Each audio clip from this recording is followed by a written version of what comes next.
आज ओमकारला चक्क रामेश्वर यांनी मदत केली। नमस्कार मंडळी, कसे आहात सगळे? मजेत ना? आणि मजेतच राहा। या वर्षी मी 12 महिन्यात 12 ज्योतिर्लिंग करतोय, ते सुद्धा त्यांच्या सिक्वेन्स प्रमाणे।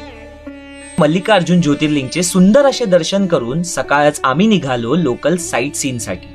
साऊथला आल्यावर कोल्ड नाही तर तुम्हाला कूल ड्रिंक्स भेटतील, त्या पिऊन मस्त कूल होऊन आम्ही एक शेअरिंग जीप मध्ये बसलो। ती पहिल्यांदा घेऊन आली आम्हाला शिखरेश्वर महादेव टेम्पल मध्ये। मंदिराच्या शिखरावर येऊन या नंदीच्या शिंगावर 2 बोट ठेवून मधून पाहिलात तर थेट समोर तुम्हाला मल्लिकार्जुन मंदिर दिसतं। कमाल असा व्ह्यू आणि शिखर उतरून आम्ही आलो दुसऱ्या ठिकाणी, हटकेश्वर महादेव। या झाडाची अशी मान्यता आहे की ही 3 वेगवेगळी झाडं एकत्र आली आहेत। तुम्हाला जर मूल होत नसेल तर या झाडाची फळं खावी किंवा इथल्या देवाला कौल लावून संतान प्राप्ती होते। सोबतच इथे मा अन्नपूर्णाचं सुद्धा मंदिर आहे। तिथून थोडंसं पुढे आल्यावर आम्ही ह्या 160 पायऱ्या उतरून पोचलो पंचधारा या ठिकाणी।